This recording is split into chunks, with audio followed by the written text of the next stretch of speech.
영광을 받으신 줄로 믿습니다. 이제 우리의 마음의 문을 열고 하나님의 말씀을 기다립니다. 들려주시옵소서. 듣겠나이다. 결단하겠습니다. 움직일 수 있는 시간 되게 하여 주시옵소서. 예수님의 이름으로 기도합니다. 아멘. 저는 2부 예배 때 이재필 목사님께서 말씀을 하셔서 제가 지금 출애굽기를 잠깐 멈추고 오늘 또 느헤미야에 있는 말씀을 가지고 여러분들과 함께 나누기를 원합니다. 기쁨의 힘이라는 제목이에요. 성도들에게 필요한 힘 중에 하나가 바로 이 기쁨의 힘, 믿음에서 나오는 힘, 영역이라고 하는 것이죠. 사람들은 힘을 구합니다. 그래서 힘이라는 표현이 들어간 단어들이 엄청 많이 있어요. 그래서 이 힘력자가 들어가 있는 한자어들이 굉장히 많이 있죠. 한번 훑어보면 기본적으로 우리한테 필요한 것 중에 하나가 바로 체력이에요. 체력. 이 체력이 있어야 교회도 오고 여러분들이 맡겨진 일도 하고 힘이 있어야 되잖아요. 육신의 힘, 그것을 위해서 건강한 음식도 잡수시고 운동도 하고 체력이라고 그러죠. 그다음에 이제 요새 뭐 스펙을 쌓고 뭐 그런 얘기할 때 중요한 것 중에 하나가 학력이죠. 그래서 젊은 사람들이 직장을 가거나 레주미를 내고 할 때에 꼭 들어야 될 것이 이제 학력. 그래서 그것이 이제 학위를 의미한다고 하고 자신의 어떤 지적 능력을 객관적으로 증명하는 것이라고도 할 수 있죠. 학력이라고 하죠. 그런데 이제 연세가 드셔서 은퇴한다면 사실 학력이 별로 중요하지 않습니다. 더 중요한 게 있다면 사고력이에요. 사고력. 생각하는 능력. 생각을 건강하게 할 수 있어야 되고 논리적으로 해야 되고 그래야 리저너블하고 다른 사람하고 대화가 되고 함께 협력할 수 있게 되고 더 나아가서 다른 사람에게 영향력을 끼칠 수 있는 그런 말을 할 수가 있는 거예요. 사고력이 필요한 거예요. 연세가 더 들면 사고력보다 또 필요한 게 있는데 기억력이. 기억이 안 되면 사고도 안 돼요. 대화도 안 돼. 저희 아버님이 지금 올해 이제 구순이 돼서 제가 가을에 구순잔치 때문에 한국에 나갔다 오려고 하는데 매일 아침마다 새벽기도 오면서 전화를 하잖아요. 제가 한번 말씀드렸지만 아버님이 이제 사고력이 아니라 기억력이 많이 떨어지셔가지고 처음에 아버님이 받아요. 아버님 안녕하세요. 오늘 저녁이잖아요. 새벽이니까. 오늘 어떻게 지내셨어요? 점심 먹으러 나갔다. 뭐 잡수셨어요? 기억이 안 나시는 거예요. 그럼 그때 이제 어머니가 들어와가지고 그때부터 어머니하고 얘기하다가 끝날 때 어머니하고 얘기해서 끝내버리고 아버님은 받으시지만 몇 마디 하다가 대화가 잘 안 돼요. 잊어버리시니까. 그래서 안타까운 마음을 갖고 있어요. 이 기억력이 있어야 된다라는 거죠. 많은 사람들이 추구하는 그 힘 중에 하나가 이 재력입니다. 특별히 우리가 살고 있는 이 세상은 이 자본주의, 이 돈에 의해서 움직이는. 사실 정치도 보면 뒤에서 돈, 누가 대통령이 될 것인가 거기에 딱 또 경제인들이 붙어서 돈을 주잖아요. 그거 가지고 선거운동하고 이 돈이 뒤에서 막 움직이는 이 돈의 힘에 의해서 움직이는 세상이라고도 할 수 있습니다. 이 베이컨이 아는 것이 힘이다 그랬는데 요즘에는 money is power, 돈이 힘이다라고 외치는 세상이 되어버리고 말았어요. 이 돈이라고 하는 것이 사실은 구체적인 힘을 발휘하잖아요. 돈이 있으면 내가 원하는 것 즉시 내 것이 되는 거야. 살 수 있으니까. 돈이 있으면 굽신굽신합니다. 돈이 있으면 아주 편해요. 그래서 저는 이 돈의 그 어떤 위력과 파워를 실감하는 때가 여러 가지 있었지만 한국 다녀올 때 이 에코노믹 자리에서 줄이고 14시간 있다가 나오면서 비즈니스 클래스를 봤을 때 와지는 그 마음. 저기서 누워갔으면 얼마나 좋을까. 근데 값이 3배, 4배니까 제가 어떻게 여기 돈을 해. 그러니까 뭐 에코노믹에서 다리가 저려가면서 있어야 될 수밖에 없는 건 상황이잖아요. 이 돈이라고 하는 게 힘이라는 재력이라고 하는 거예요. 그래서 사람들이 돈 하면서 살고 있단 말이에요. 그런데 돈으로 할 수 없는 게 정말 많다고 하는 걸 우리가 인정해야 되는 거죠. 많이 들었던 글이겠습니다만은 돈으로 침대는 사지만 편안한 잠은 살 수가 없다는 거예요. 돈으로 좋은 집은 사지만 행복한 가정을 살 수 있는 건 아니란 말이에요. 돈으로 맛있는 건 먹지만 건강을 돈으로 사는 건 아니란 말이죠. 돈으로 할 수 없는 게 많아요. 돈으로 좋은 액세서리와 뭐 또 보석을 사지만 아름다운 미소를 살 수 있는 것은 아니다라는 것이죠. 성경에서는 그래서 이 돈에 대해서 좀 다른 말씀을 하잖아요. 죄의 근원이 될 수 있다라는 말씀하시잖아요. 디모데전서 6장 10절에 돈을 사랑함이 일만하게 뿌리가 되나니, 돈 자체가 필요 없다는 말씀이 아니라 사랑한다라고 하는 것은 인격적 대상으로 생각하는 것이고 내가 그것을 섬기는 것이고, 그러다 보면은 그것이 죄의 근원이 돼서 악의 뿌리가 돼서 하나님으로부터 멀어지게 될 수 있다. 우상이 될 수 있다. 이런 말씀이란 말이에요. 그래서 돈이 우상이 된 현상이 뭐냐면 옳은 것보다 돈을 선택할 때에 그게 이제 우상이 되어버린단 말이죠. 그래서 성경에 보면은 불의하게 돈 벌려고 하지 말라라는 말씀이 여기저기서 많이 나오는데, 예레미야 17장 11절에서는 이런 말씀이 나와요. 불의로 치부하는 자는 자고 새가 낳지 아니한 알 품음 같아서 그의 중년에 그것이 떠나겠고 마침내 어리석은 자가 되리라. 이게 무슨 말씀이? 자고새가 산매추라기라고 한국 사람들은 얘기한다는 거예요. 이 산매추라기가 가끔은 이상한 그 현상이 생기는데, 어떤 메추라기가 둥지를 들고 자기 알을 낳았어요. 어미 새가. 그런데 다른 새들이 자기 둥지가 들기 싫으니까 거기다가 자기 알을 막 낳는 거예요. 그래서 3마리의 알이 한 12개가 이렇게 생길 때가 있단 말이죠. 그러니까 그 집주인은 모르고 그걸 품고 있다가 다 골아서 한 마리도 새끼로 나오지 못하는 경우가 있다는 거죠. 그것을 생각하면서 이 말씀을 드렸다는 거죠. 이 말씀을 지금 하고 있는 것이, 나에게 주어진 거 그 3개만 있으면 그걸 품고 작지만 하나님이 주신 은혜라고 믿고 열심히 자족하면서 열심히 살면은 행복하게 하나님의 은혜 가운데 살게 되는데, 당신 거도 내 거, 내 거도 내 거, 이 사람 거도 내 거 하면서 욕심을 부리면서 이것저것 끌어모으려고 하다가, 불의하게 끌어모으려고 하다가 결국 다 잃어버리는 그러한 불행한 인생, 어리석은 삶을 살게 된다. 그런 말씀이. 욕심 부리지 말고 하나님께서 주신 것 은혜로 고백하면서 자족하면서 감사하게 살아가시기를 축원합니다. 이 재력이 있으면 사람들이 그 다음에 권력을 찾아요. 이 권력이라는 게 뭡니까? 나의 지위를 통해서 다른 사람을 조정하려고 하는 그런 마음. 그것이 바로 그 힘이 권력이라고 하는 거죠. 최초의 인간이 유혹을 받은 내용이 뭐예요? 아담과 하와가 사탄 마귀에게 유혹받은 내용이 뭡니까? 이것을 네가 먹으면, 선악을 알게 하는 나무의 열매를 먹으면 누구같이 될 것이다?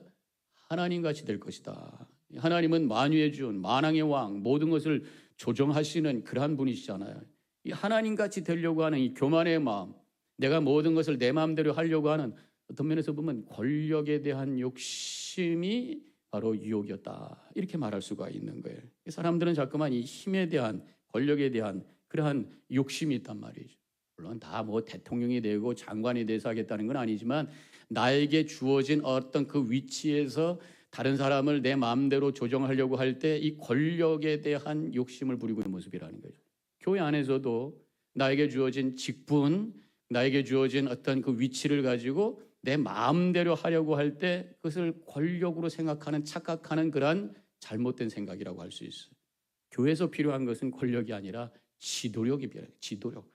지도력이 뭡니까? 지도자로서의 거룩한 영향, 인격과 실력과 영성으로부터 흘러나오는 거룩한 영향력을 통해서 다른 사람들이 따라오고, 그래서 함께 기뻐하고 함께 성장할 수 있도록 하는 그런 삶을 사는, 이게 바로 지도자고 지도력이라고 하는 것이에요. 우리 모든 성도님들은 교회 자체가 이 세상의 지도자, 우리가 믿음으로 우리 자신을 성장시키고 우리의 인격과 영성을 깊게 함으로 말미암아 거룩한 영향력을 끼치는 하나님의 은혜의 통로가 되는 지도력을 바라는 능력의 삶을 살아가시기를 축원합니다. 근데 성도들이 추구해야 될 진정한 정말 큰 힘이 있는데, 그것이 바로 영력이라는 게, 영적인 힘, 믿음에서 나오는 힘, 그것을 오늘 우리에게 말씀하고 있습니다. 우리는 세상에서 살 때 영적 전쟁을 하고 있는 거예요. 늘 우리를 향해 도전하고 있는 악한 영들이 있단 말이죠. 그것을 이겨내는 넉넉한 능력이 있어야 돼. 그게 바로 영력이라고 하는 거예요. 오늘 말씀에서는 참된 영력이 무엇인가? 10절에서 이렇게 말씀하고 있어요. 여호와로 인하여 기뻐하는 것이 너희의 힘이니라. 그렇게 말씀하고 있어요. 하나님 때문에 기뻐할 수 있는 사람이 영역을 가진 사람이다. 그런 말씀이 바로 이 말씀인 것입니다. 어떤 어려운 도전에서도 절망하지 아니하고 그러한 상황 속에서도 기쁨으로 하나님을 찬양하면서 소망 가운데 살 수 있는 그 힘, 그것이 바로 하나님으로부터 와지는 그러한 영적인 능력, 우리 더바인교회 모든 성도님들이 그러한 영역을 소유하시고 승리의 삶을 살아가시기를 주님의 이름으로 간절히 축원합니다. 자, 오늘 본문으로 들어가 보면은 이 배경이 어떤 내용이냐면 바벨론에서 포로 생활하던 이스라엘 백성들이 지금 돌아왔어요. 예루살렘으로 돌아왔어요. 하나님께서 이미 약속해 주셨고 하나님의 구원의 역사로 돌아왔어요. 오자마자 그들이 했던 것이 성전을 다시 개축합니다. 너무너무 감격스러운 순간이에요. 그때 학사 에스라가 하나님의 말씀을 가지고 나옵니다. 율법을 가지고 나와서 그것을 읽어주면서 그것을 설명해 주고 있어요. 즉 설교를 하고 있는 거죠. 말씀을 선포하고 있는 거예요. 이 말씀을 들을 때 백성들이 막 울기 시작해요. 막 울기 시작해요. 그때 느헤미야가 이제 울지 말고 기뻐하라.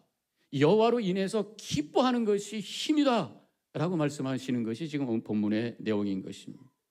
자, 오늘 이 본문의 내용에서 두 가지 저는 질문을 하게 돼요. 기뻐한다고 하는 것이 왜 힘인가? 왜 기쁨이 힘인가? 라는 질문을 한번 해보게 되고, 또 한 가지는 그럼 어떻게 하는 것이 우리가 기뻐할 수 있는가? 여호와로 인해서 기뻐한다는 게 무엇인가? 라는 질문을 함께 하면서 말씀을 나누기 원합니다. 기쁨이 힘이라고 했는데 왜 기쁨이 힘일까? 기쁨은 우리 내적인 감정이에요. 이 기쁨이 바깥으로 표현된 것이 바로 웃음이죠. 기쁜 사람들은 많이 웃어요. 속은 기쁜데 얼굴은 이렇게 하고 있는 사람이 있거든요. 마음이 기뻐야 웃을 수가 있는 것이에요. 그래서 기쁨이 힘이라고 한다면 웃을 수 있는 사람이 능력을 가진 사람이다, 이렇게 말할 수가 있는 거란 말이죠. 한국 사람들이 요즘에는 많이 좀 바뀌었습니다만은 이 유교적인 어떤 그런 전통과 그 문화 때문에 잘 웃지가 않아요. 특별히 이제 남자 어르신들 농담 이렇게 하면은 째려보는 분들이 있다고, 이렇게 뭐 이런 거 가지고 웃기려고 그래, 나를 한번 웃겨봐, 뭐 이러는 분도 있어요. 여자분들은 잘 웃죠. 근데 남자분들은 이렇게 근엄하게 웃으면 너무 가볍다고 생각하는 그런 문화가 우리한테 있어요. 엄숙하고 굳은 얼굴을 하고 있고 이 권위적인 사람, 이런 사람이 힘 있는 사람이 아니라고 성경에서 말씀하고 있는 거예요. 웃을 수 있는 사람, 함께 즐겁게 나눌 수 있는 사람이 힘 있는 사람이다 말씀하고 있어요. 이 경직된 그 권위적인 모습은 이렇게 굳어 있는 모습이잖아요. 웃을 수 있다고 하는 것은 그 마음에 여유가 있고 유연성이 있다고 하는 거예요. 딱딱한 것보다는 유연성이 있는 게 더 힘 있는 것입니다. 딱딱한 것은 어느 순간에 풀어질 수가 있어요. 유연성이 있는 것은 휘어졌다가 다시 원위치할 수 있는 게 바로 유연성이란 말이죠. 마음이 유연한 사람이 웃을 수 있는 사람이고 기뻐할 수 있는 사람이고, 그런 사람이 진정으로 힘 있는 사람이다. 성경에서 이렇게 말씀하고 있는 것입니다. 우리 예수님을 생각해 보십시다. 예수님은 어떤 분일 것 같아요? 엄숙하고 근엄한 분이라고 우리가 많이 생각을 해요. 예수님에 대한 그림을 보면 주로 그렇게 돼 있어요. 근데 성경을 잘 연구를 해보면 예수님은 함께 기뻐하고 웃는 걸 좋아하는 분이었을 것이다. 뭐 성경에는 뭐 웃었다 그런 표현보다는 우셨다라는 표현은 좀 나오지만, 근데 전체 흐름을 통해서 우리가 알 수 있는 것이 예수님은 참 웃고 즐기는 것을 좋아하는 분이었을 것이다, 이렇게 생각할 수 있어요. 그래서 제가 그림을 찾아봤는데 예수님의 그 웃는 그림을 누가 초상화를 이렇게 그렸어요. 아주 부드러운 그 미소, 예수님을 생각할 때마다 막 이렇게 근엄한 모습보다 그 기쁘고 함께 웃고 함께 나누고 즐길 수 있는 그러한 여유로운 얼굴, 이것을 우리가 생각을 해보자 말이에요. 예수님께서 성경에 보면은 식사하는 시간, 즉 그런 얘기가 많이 나와요. 함께 잔치하는 얘기도 많아요. 예수님께서 처음으로 물을 포도주로 변화했던 것을 또 바로 혼인잔치였었고, 예수님께서 십자가에서 돌아가시기 바로 전에도 유월절 식사잔치였었고, 또 뭐 예수님 앞에 마리아가 와서 옥합을 깨뜨리고 헌신했던 모습도 식사하는 자리가 굉장히 성경이 많이 나옵니다. 그래서 그 당시에 사람들이 예수님을 막 먹고 마시는 거를 굉장히 좋아하는 사람이다, 그렇게 얘기를 했어요. 마태복음 11장 19절, 인자는 와서 먹고 마시매 말하기를 보라, 먹기를 탐하고 포도주를 즐기는 사람이요 세리와 죄인의 친구로다 하니, 예수님 함께 먹고 마시고 함께 대화하고 하하하 호호호 하는 걸 굉장히 좋아하시는 분인데, 예수님을 미워하는 사람들이 아주 식탐이 있고 술주정뱅이고 아주 이상한 사람들하고 놀고 뭐 이러면서 아주 악담을 했다는 그런 말씀을 여기서 하고 있는 거란 말이죠. 예수님은 함께 기뻐하고 웃고 즐기는 그러한 얼굴을 우리가 생각해 볼 수가 있어요. 물론 예수님의 웃음은 푼수같이 웃는 웃음은 아니었을 거예요. 예수님의 농담이 저질스러운 농담은 아니었을 거예요. 그래서 어느 책의 제목을 보니까 예수님의 고품격 유머, 수준이 높은 유머, 예수님의 유머는 아주 수준이 높았다라고 하면서 그 책에 보니까, 제가 읽은 건 아니고 그 내용을 제가 보니까 예수님의 그 설교 말씀에 보면은 비유가 많이 나오고 이야기가 많이 나온단 말이죠. 그러면서 거기에 보면은 약간 유머스러운 것들이 많이 나오는데, 예를 들어서 예수님께서 이 부자가 천국에 가기 힘들다라는 얘기를, 낙타가 바늘기에 들어가는 것보다 힘들다, 이거는 유머라는 거죠. 고품격 유머라는 것이. 예수님께서 제자들을 이렇게 부를 때 어부들을 향해서 이제는 물고기 낚지 말고 사람을 낚는 어부가 되라, 이것도 상당히 수준 높은 유머라는 거예요. 그러면서 하하하 하면서 그들을 예수님께서 이끌었을 것이다, 그렇게 이 책에서 얘기를 하고 있어요. 그러면서 그 책의 마지막 부분에서 결론을 이렇게 말을 했다고 그래요. 최악의 삶을 최고의 성공과 행복 인생으로 바꾼 예수님, 그 중심에는 인류에 대한 사랑과 유머가 있었다. 예수님은 십자가에서 사형을 당하신 최악의 그러한 어려운 삶을 사셨던 분이잖아요. 그러나 그분은 많은 사람들에게 소망이 되고 기쁨이 되고 은혜가 되는 삶을 살았다. 이것이 바로 인류에 대한 사랑과 유머, 기뻐하는 그러한 삶을 통해서 이루어진 것이다. 이제 그런 의미가 이 표현 속에 담겨 있는 것입니다. 어쨌든 우리 예수님은 사람을 좋아하시고 함께 식사하고 어울리는 것을 좋아하신 웃는 분이셨을 것이다. 그렇기 때문에 우리도 그 예수님을 따라가는 삶을 산다면 마음의 여유를 가지고 함께 웃고 함께 기뻐할 수 있는 그런 마음을 가져야 당연하다고 하는 것이, 성도들의 마음 바닥에 있는 감정은 바로 감사인 줄로 믿습니다. 늘 우리는 은혜를 고백하는 사람이에요. 믿음이라고 하는 것은 은혜를 깨닫고 발견하고 누리고 나누면서 살아가는 것이 바로 믿음인 것입니다. 감사의 마음이 우리의 감정의 바닥에 있다면 감사할 수 있는 사람들이 기뻐할 수 있고 함께 웃을 수 있고 더불어 함께 축제를 벌일 수 있는 그런 삶을 살게 되는 거란 말이죠. 근데 그 감사가 없어요. 늘 내중심적으로 생각하고 교만한 사람들은 다른 사람들을 정죄하고 틀린 것만 보니까 늘 불평하고 불만하고 감사가 없어요. 웃을 수가 없습니다. 기뻐할 수가 없단 말이에요. 바로 이것이 율법주의자들의 모습이었어요. 예수님은 기뻐했어요. 은혜를 우리에게 주신 분이시기 때문에 또 그 은혜를 받은 우리 성도들도 예수님과 함께 우리는 기뻐할 수 있는 거예요. 함께 기뻐하고 웃을 때에 우리를 어둡게 하고 우리를 묶으려고 하는 악한 영의 세력을 넉넉히 이길 수 있는 능력을 발하게 되는 줄로 믿습니다. 근데 이러한 감사와 기쁨은요, 겸손해야 되는 거란 말이에요. 은혜라고 하는 게 뭐예요? 내가 내려가면 내려갈수록 은혜가 느껴지는 거라. 주님 앞에 엎드려 나는 죄인으로 서이다 하는 순간에 구원의 은혜가 경험되면서 기뻐하며 감사할 수가 있단 말이에요. 겸손한 자가 감사하게 되고 감사하는 자가 기뻐하게 되는 거예요. 즉 겸손한 자가 기뻐하게 되고 그 기쁨이 영적인 능력이 된다, 이런 말씀이죠. joy, 이 기쁨이라고 하는 것은 J-O-Y, joy란 말이에요. 근데 그것을 그 이니셜을 풀어서 이렇게 얘기하잖아요. Jesus first, other second, yourself last. 그렇게 말합니다. 예수님을 제일 먼저 올려드리고, 그래서 예수님의 그 은혜를 찬양하며 감사하는 사람, 다른 사람을 그 다음에 올려드리고, 내 주변에 있는 가족들과 성도들 그 존재 자체가 나에게 은혜고 당신 덕분에 내가 행복하게 살아갑니다 하면서 감사할 수 있는 사람, 바로 그런 사람이 기뻐하면서 행복하면서 웃으면서 더불어 하나님 나라를 세워갈 수 있는 능력의 삶을 살게 되는 줄로 믿습니다. 기쁨은 감정이고 웃음은 기쁨의 표현이라고 그랬어요. 근데 위기에서 웃을 수 있는 사람이 바로 힘 있는 사람이라는 거죠. 셰익스피어가 이런 말을 했다고 그래요. 힘들 때 우는 것은 삼류다. 힘들 때 참는 것은 이류다. 그런데 힘들 때 웃는 자가 인류다. 우리 더바인교회 성도님들은 인류 성도가 되시기를 축원합니다. 비록 여러 가지 어려움이 있고 힘들어 울을 수밖에 없는 상황에, 그러나 주님을 바라보면서 주시는 그 은혜로 말미암아 그것을 이겨내며 오히려 기쁨으로 찬양할 수 있는 능력의 삶을 살아가시기를 축원합니다. 분노할 수 있는 상황 속에 유머를 얘기할 수 있는 사람이 정말 힘 있는 사람이에요. 제가 한번 나눴던 말씀이기도 되겠고 여러분도 또 아는 말씀이지만 이라크 전쟁 때에 그 부시 대통령, 전 부시 대통령이 기자회견을 했잖아요. 그때 누가 신발을 싹 던졌잖아요. 이라크 그 기사가 어떤 좀 데모하는 그런 반항하는 의미에서 그때 싹 피하면서 유머를 했잖아요.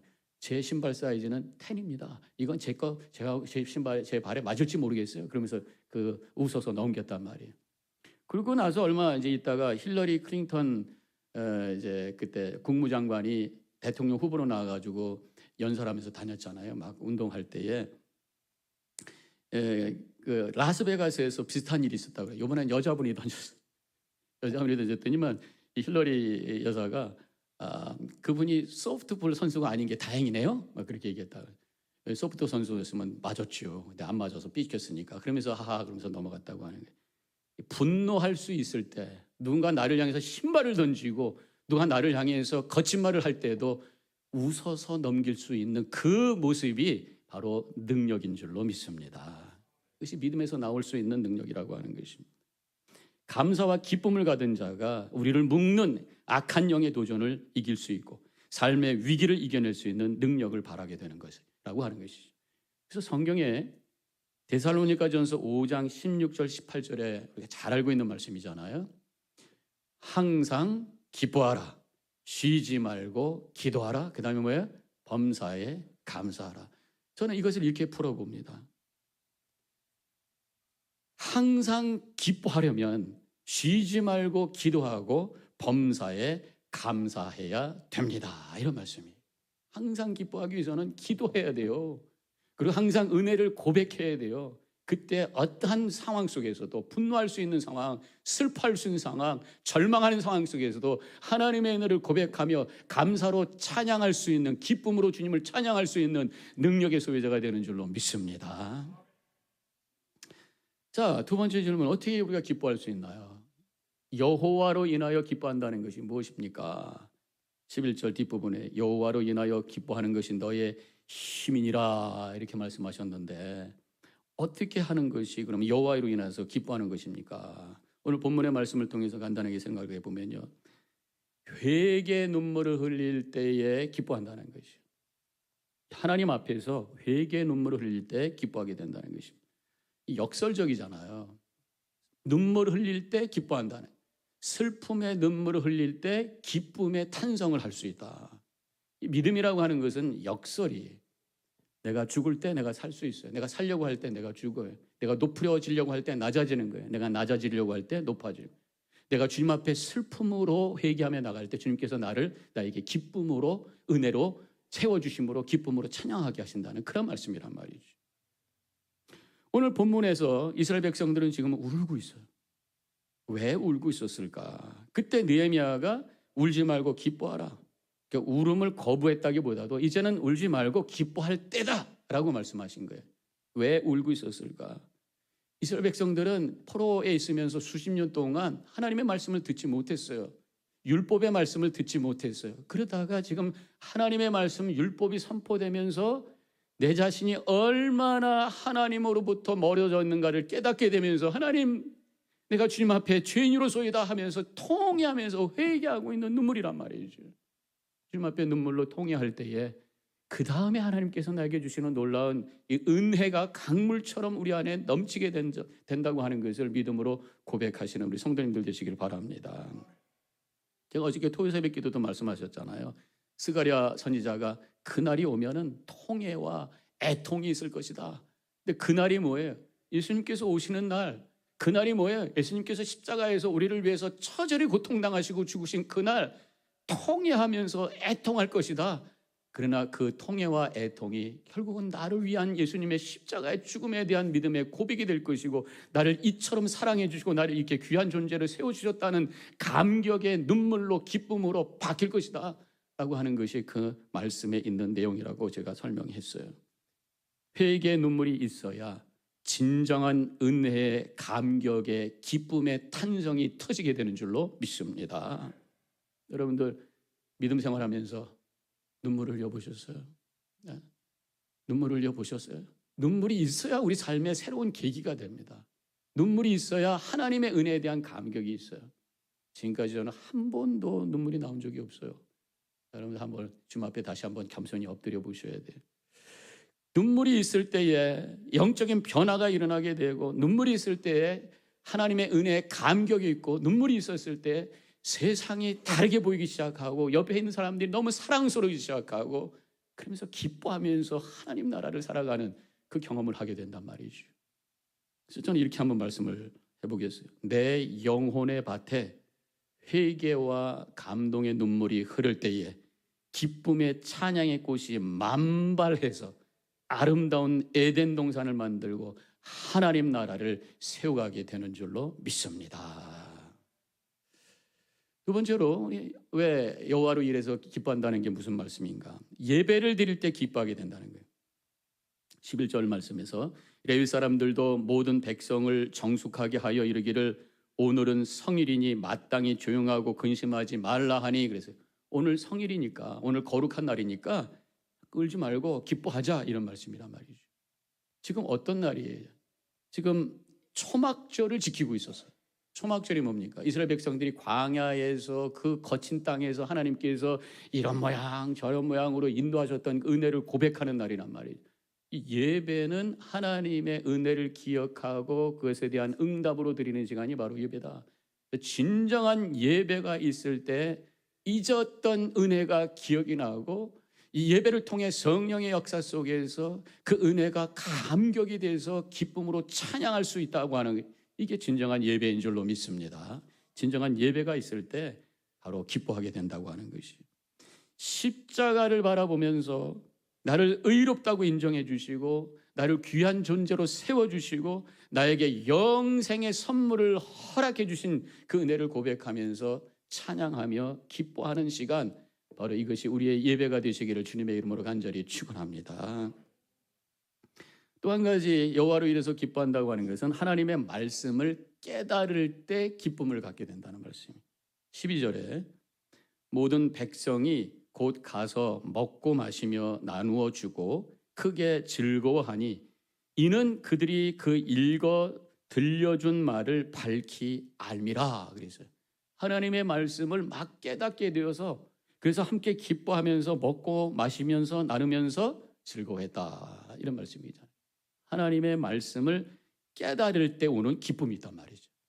성경을 읽다가 와우, 이런 말씀이 있었구나, 하나님 이런 말씀을 저에게 주셨습니까? 라고 하면서 삶의 지평이 확 열리게 되고, 답답했던 삶에 빛이 비춰지게 되고, 하나님의 임재가 체험되는 그런 체험, 역사 일어난다는 것이죠. 말씀을 통해서 이러한 거룩한 기쁨을 회복하는 우리 성도님들 되시기를 축원합니다. 그런데 어떻게 하면 그렇게 됩니까? 이게 질문할 수가 있어요. 어떻게 하면 하나님의 말씀을 통해서 새로운 삶의 지평이 열리고 어두웠던 삶 속에 빛이 비춰지고 하나님의 임재가 체험되고 음성이 들려지고 기뻐할 수 있습니까? 어떻게 하면 되겠습니까? 대답 쉬워요. 성경 많이 읽으시기를 축원합니다. 많이 읽으셔야 돼요. 많이 읽으셔야 돼요. 어떻든 많이 읽으셔야 돼요. 제가 왜 이 말씀을 드리냐면, 제가 한 10년 전에 카메라를 하나 사고 이제 사진을 열심히 찍어야 되겠다 그러면서 책을 하나 샀어요. 어떻게 하면 사진을 잘 찍을까. 많은 얘기가 나오는데 거기에 중요한 게 눈에 띄더라고요. 사진을 많이 찍으래. 많이 찍으래. 많이 찍으면 그러다가 어떤 것이 하나가 짠 하고 나온다는 거죠. 그러면서 이렇게 찍으면 되겠구나라고 하는 것을 스스로 배우게 된다는 거예요. 많이 찍으라는 거예요. 성경도 많이 읽으셔요. 성령께서 역사하셔서 나에게 필요한 말씀을 나에게 내 심령에 맞춰주시고 역사해 주시고, 그래서 하나님의 은혜가 체험되는 놀라운 역사가 임하게 될 줄로 믿습니다. 물론 성경을 많이 읽는데 제대로 읽기 위해서는 성경 공부가 필요해요. 하나님의 말씀의 전체 흐름을 알아야 돼. 구약부터 창세기부터 계시록까지 그 공부를 이제 9월 11일부터 크로스웨이로 하게 되는 거예요. 오셔서 그렇게 공부하시면 정말 눈에 띄실 거예요. 눈이 띄어질 거예요. 그건 그림이 있어가지고 아주 배우기가 좋고 머리에 잘 남습니다. 그리고 주제별로 성경을 또 읽어야 되죠. 공부해야죠. 그게 바로 1:1 제자 훈련. 어떤 때는 하나님의 말씀을 이렇게 정독을 하면서 깊게 이 말씀을 가지고 씨름하면서 질문하면서 함께 말씀의 뜻을, 의미를, 하나님의 뜻을 찾아가는 과정이 필요해요. 이게 바로 커피 브레이크 성경 공부예요. 이제 가을부터 지도자 훈련이 시작이 되고 내년부터 우리 성도님들과 함께 공부를 할 거예요. 성경 공부를 하고 성경 읽고 말씀과 씨름할 때 어느 순간 말씀을 통해서 와우! 영의 눈이 띄어지게 되고, 그래서 기쁨과 은혜가 충만해지게 되면서 새로운 삶의 지평이 열리면서 새로운 삶을 향해 움직여 나가는 복된 삶이 되는 줄로 믿습니다. 세상의 기쁨은요, 얇고 순간적이에요. 그러나 믿음을 통해서, 하나님 때문에, 복음을 통해서, 말씀을 통해서 오는 기쁨과 감격은 깊은 감격, 깊은 기쁨, 세상에서 줄 수 없는 그 감격이 그 속에 있다고 하는 것을 우리는 분명히 믿어야 될 줄로 믿습니다. 하나님으로 인해서, 십자가로 인해서, 말씀을 통해서 이러한 기쁨을 맛보는 성도님들 되시기를 축원합니다. 이러한 기쁨을 가지고 사는 성도가 바로 영역을 가진 성도란 말이죠. 영역을 가질 때에 절망을 이겨낼 수 있고요, 죽음의 두려움을 이겨내고요, 열등감을 이겨내면서 또 무의미한 삶에서 일어서게 되어서 기쁨으로 주님을 향해 승리의 삶을 살아가게 될 줄로 믿습니다. 이런 영역을 가진 자로 승리하여 하나님께 영광이요 우리에게는 은혜가 되는 복된 인생을 살아가시기를 주님의 이름으로 간절히 축원합니다. 기도하겠습니다.